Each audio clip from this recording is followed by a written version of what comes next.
Okay, so constructive and destructive interference of wave.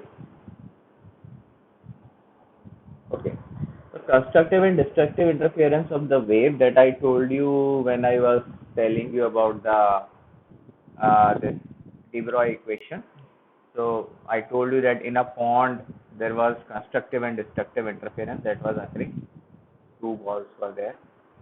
So the wave nature of the light produced this constructive and destructive interference. So what is this? First you have to understand that the wave is like this. Okay, wave is like this, and this is the crest or trough, crest and trough. Okay, this one. So crest and trough are the amplitude. Crest or trough are the amplitude of wave. Crest or trough are the amplitude. So this is written as A, amplitude. Okay, the distance from the mean position up to the highest position. So that is your amplitude of the wave. So this is your amplitude, it is written as A. The amplitude of the wave is first. Then next thing is the superimposition of wave. Okay. Superimposition of wave. Superimposition of wave. Now what is superimposition? Superimposition means you are putting something on another and the two things are same. That is called a superimposition of the wave. Okay. But first thing you have to understand that amplitude, okay, first basic thing is amplitude is a vector quantity. Everybody knows the vector? Both magnitude and direction. Okay. So addition of vector, what is the formula of addition of vector? Resultant vector. If suppose there are two vectors at, suppose there are at 95 degrees, so what is the formula? Resultant vector is equal to, suppose this is A and this is A1, A2, we can take it like this. So resultant is your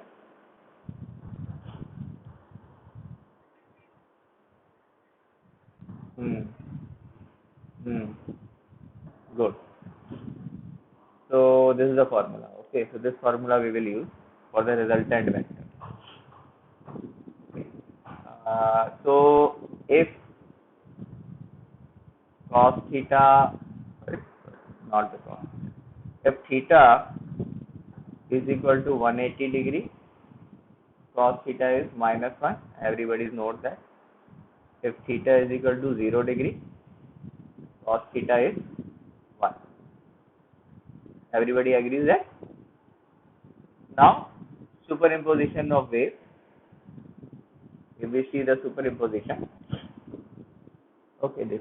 So let's make two waves. Okay, two waves with same amplitude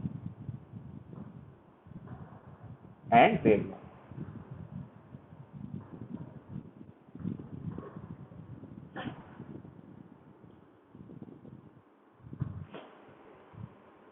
Two waves with same amplitude and wavelength. Now let's make both of these waves.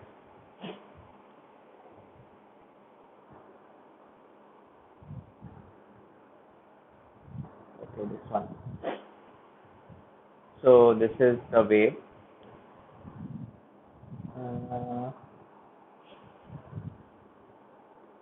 And to copy this one.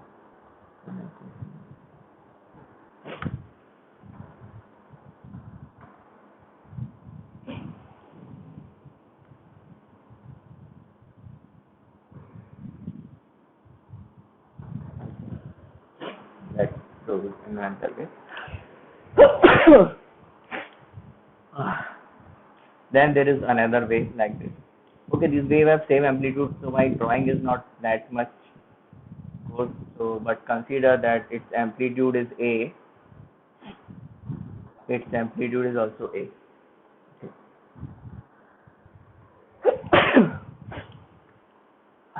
Its amplitude is also A. So A amplitude here, A amplitude here. Now I am superimposing. Okay, I am just putting this wave, the orange color wave here, on this purple wave. Okay, this one. Just putting as it is, as it is. Okay, I am not doing anything. Now when I will put the amplitude of the both the waves will overlap. Okay, so that is your superimposition.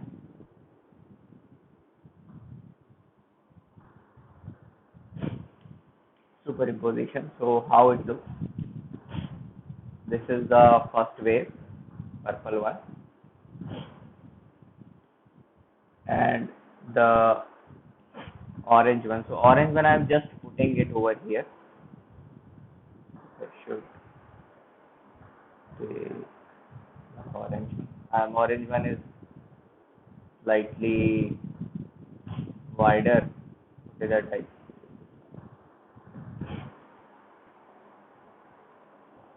Now the amplitude of both the waves.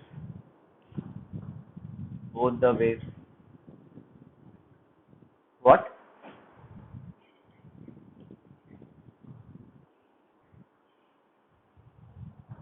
Normal and superimposition. Superimposition you are putting, how to make you understand.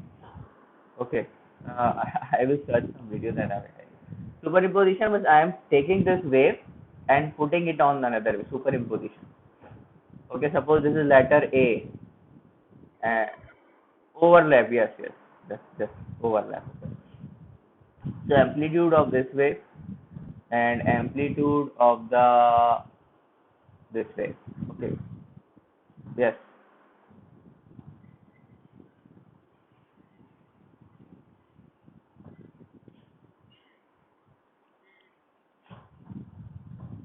No, no, no. That is not the condition. It's not the condition. Now you can see the amplitude of both the waves are overlapping on each other. Okay. Amplitude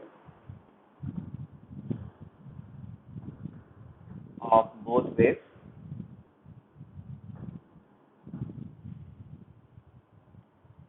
are overlapping on each other. Okay, this you can see here. This is the amplitude there. Okay, so they are originating from the same, so they are just overlapping on each other. Now the resultant amplitude is your, both amplitude are A.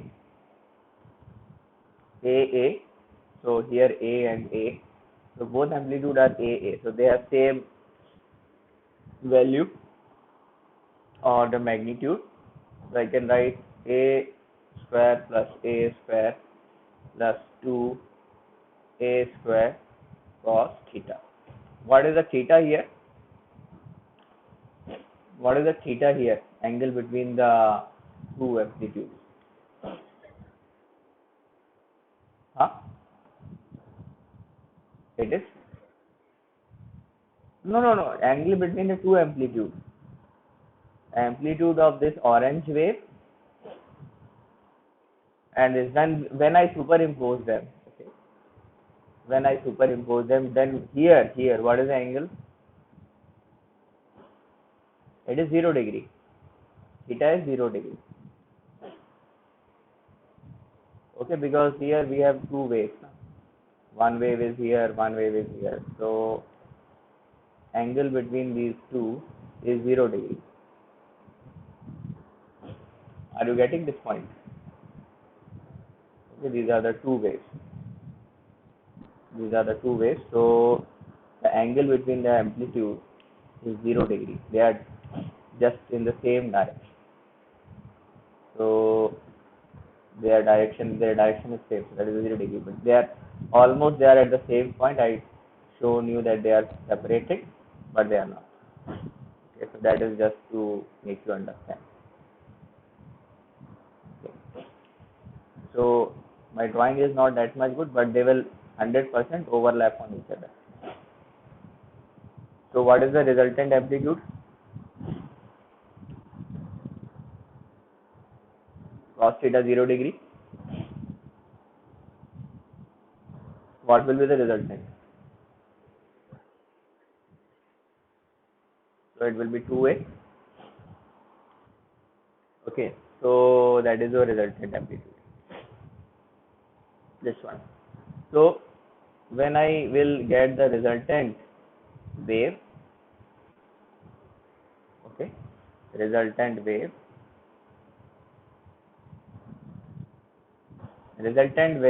will have, okay, I'm making resultant wave by a black color.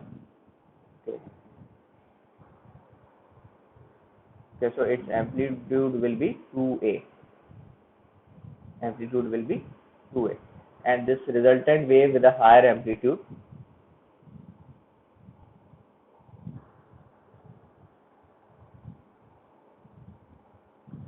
okay, here is resultant wave with a higher amplitude, and this phenomena is called as constructive interference.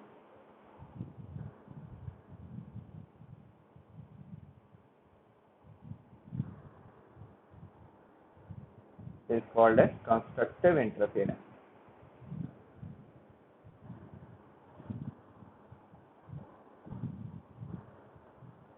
Constructive interference. So waves construct each other, means they make something new, and okay, so from this overlapping, this is the formation. So that is your resultant wave. This is your, okay, so this is the resultant wave which is coming. This is the resultant wave which is coming. This is the resultant. Okay, this one. So from constructive interference, okay, wave remains there. Okay, you just don't have to find the amplitude and all that. I'll just show you how it is, because we will do when we will study the okay, the drawbacks of the Bohr model. There we will study the constructive destructive interference of the wave. Okay, so this is a superimposition. Okay, and superimposed like this, so it is the constructive interference. If you have any doubt, you can ask.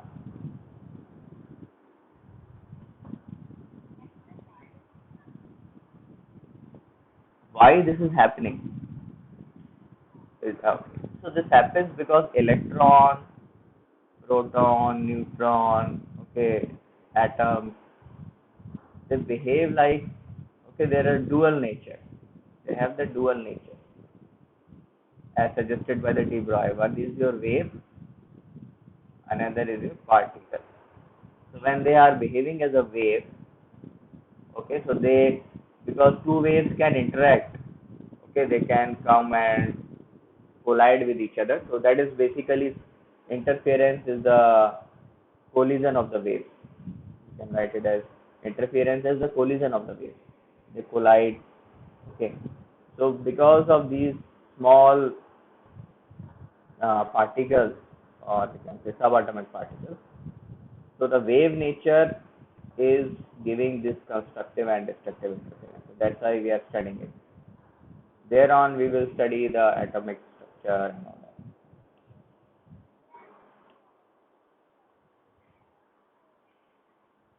Energies of the wave we will study later on. Okay. Hello.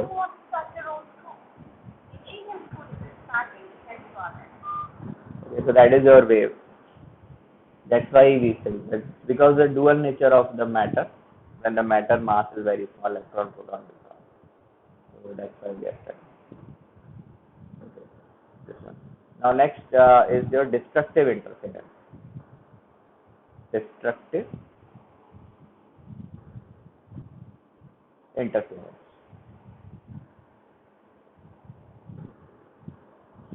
destructive interference.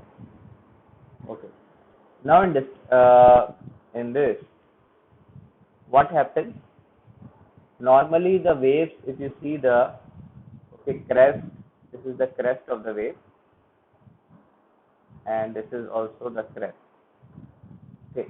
So crest overlaps the crest here, crest. Here trough. This is the trough, and this is also the trough. Okay. So trough and trough overlaps. Okay, crest and crest. And this I told you, this is the 180-degree part of this. This is 180-degree part. Okay. Then this is another 180-degree that I told you in the previous lecture. So this is your 180 degree. So complete is your 360 degree. This is called a complete wave. Now, in destructive interference, what happens? That the wave moves 180 degree relatively to one another. Suppose this is the wave. Okay, this is one wave, and the similar wave which is there, but it has moved 180 degrees. Okay, it has moved 180 degrees. Okay, moving 180 degree means the crest and trough will overlap. Okay, moving 180 degrees. Okay, this one.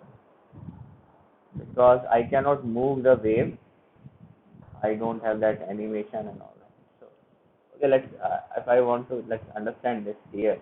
Okay. What is called as 180 degree movement. Suppose this is, can take any wave. So this is one wave like this. So here at this point, A, okay, this. Okay, this one. Now this is another wave. Okay, both are having the same movement here. Okay, not this one.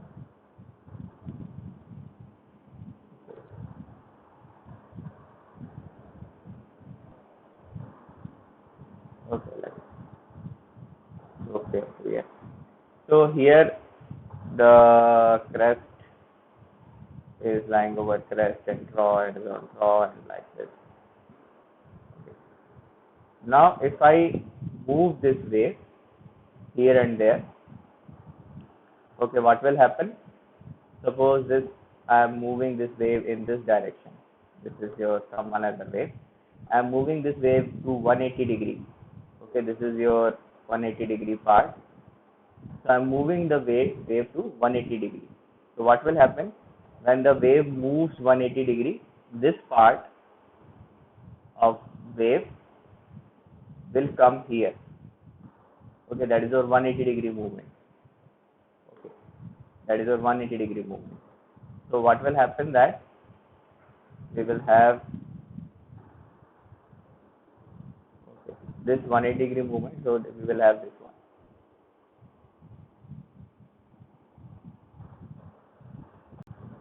Okay. So now this part here has come here. Okay, so that is your 180 degree movement here. 180 degree movement. So this crest came here because of 180 degree movement. Is it clear now? What is meant by 180 degree movement? Yash Patel? Anybody? Okay. Yes. Let me show. Okay. Let me see something. Destructive interference.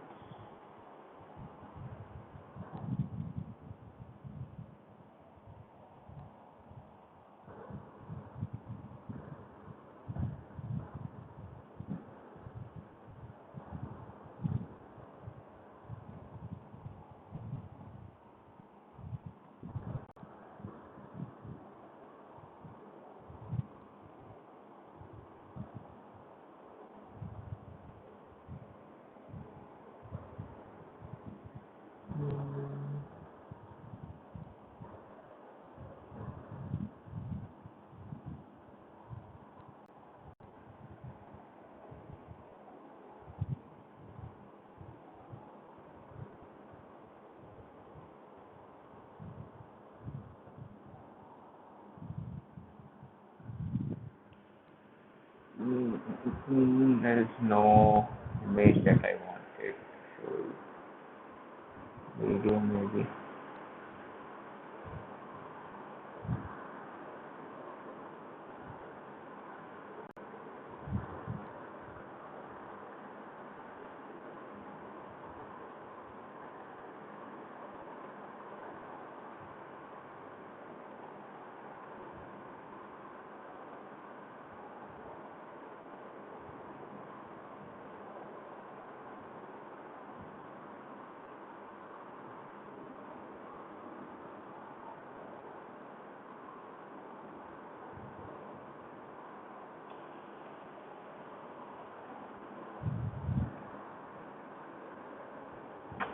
No,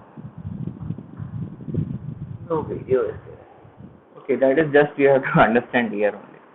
So that is your, see this crest is here. So it has moved from this position to this position. So that is your 180-degree movement of the wave. Suppose this is the wave, this is the wave, and this is moving in this direction. So this is crest. Okay. Now crest from this position, if it moves 180 degree, it will come here because this is 180-degree movement. Okay, this half portion is 90 degree and this half portion is 90 degree because this total is 180 degree. From here to here it is 180 degree and this is your 90 degree. This is also 90 degree. So this is your 180-degree movement. Okay, so that is your 180-degree movement of the wave. Okay, or we can say wave moved by lambda by 2. Okay. Lambda by 2 movement of wave. So that is your same. Okay, lambda by 2. So here, okay, so this crest from here 1, okay, and from this crest to this crest, it is your lambda. Okay, and here it is lambda by, so that is your lambda by 2 movement. So it will come here. This will come here up to this position. So what we will get here, if we take the reference, so it will be like this. Okay. So this point will come here. So that is your lambda by 2 movement. So this crest will come here. Now in place of this crest, draw will come. Okay. Hello. Yes. Okay. Okay. Uh,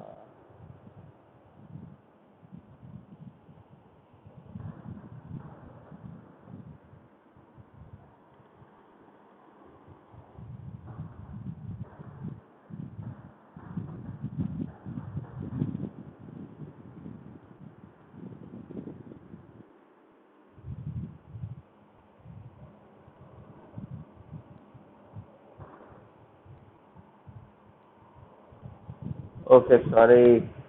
Okay. So here what I was telling you, that lambda by 2 movement of the wave is equal to 180-degree movement. Okay. So crest to crest is your lambda. This is one crest, another crest. So crest to crest is your lambda, and crest to trough, this is your trough, this is your crest, that is your lambda by 2. So if this crest moves from here to here, it will be lambda by 2 movement. Okay. So this crest has moved here. Now in place of this crest, trough will come. So that trough will come here. Okay, so that is called as lambda by 2 movement or 180-degree movement. Okay, this is the problem. Now when the wave moves to 180 degree, okay, with one another, so lambda by, oh shit,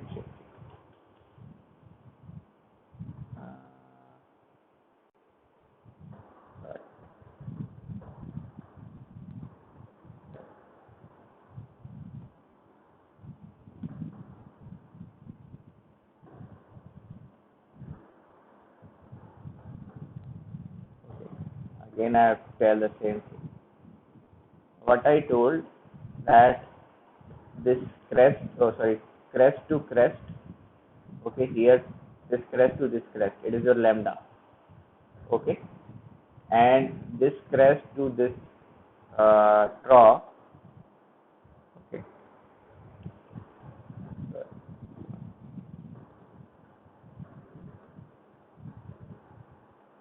okay, so this crest to this crest.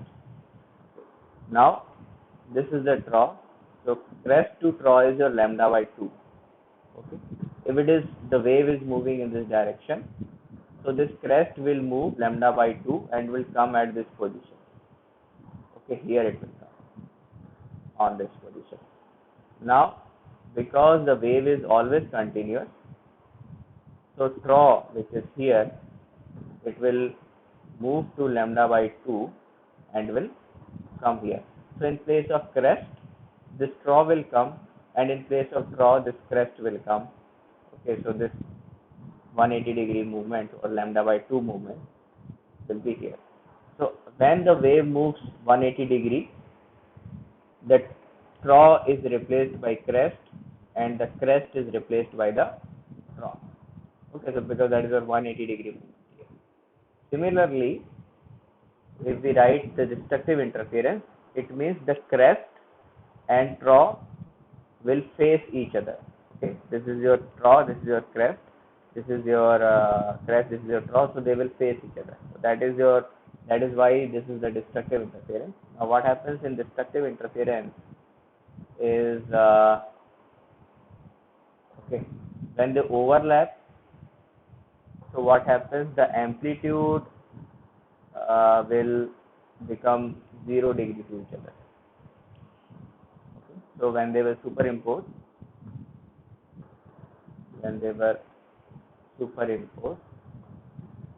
what will happen?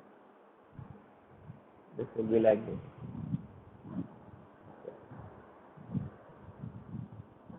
I should make it exactly similar. Okay, so this is your trough, this is your crest, this is your trough, the purple wave. Okay, both have same amplitude, amplitude A, same wavelength, same amplitude. Okay, then the orange wave has the crest, so that is the crest, trough, and then the crest. Now the trough of this and the crest, they will be facing each other like this. Okay, so they will be facing each other, and we will have this 180-degree angle between the two. Okay, so that is your 180-degree angle. Now because of 180-degree, theta is 180-degree, so cos theta is -1, so resultant will be 0. Okay. Resultant will be 0. So we see the resultant wave, it will be just a line. Okay, no wave. When there is a destructive interference when crest and trough, they overlap on each other. Okay, why crest and trough overlap on each other? Because they have moved 180 degree. Two waves which were similar, they have moved 180 degree to each other. Either victim side, upper wave has moved or lower wave has moved. Okay, so when the wave moves 180 degree to each other, exactly 180 degree, we have this destructive interference. Okay, so this is why there are two kinds of interference, destructive and constructive interference. Both are there. Okay, so in constructive interference, amplitude increases, the resultant amplitude increases, and in destructive interference, amplitude becomes 0 and there is no wave. If there is no amplitude, means there is no wave. So that is a destructive interference. Okay, so this is there. Now this constructive and destructive interference, okay, this both of these phenomena of interference allow us to justify the Bohr quantization of radius. Okay, Bohr said that we have a particular type of radius, the particular value of radius only, because MVR is equal to NH upon 2 pi. So that MVR is equal to NH upon 2 pi was proved by the constructive and destructive interference. Okay, that we will learn tomorrow. But just see what is constructive and destructive interference. That only we did today. Okay, so tomorrow we will do the Heisenberg, and day after tomorrow we will try to finish this atomic structure this week only. Okay, so please read the PDF. That is very simple today. Okay, bye.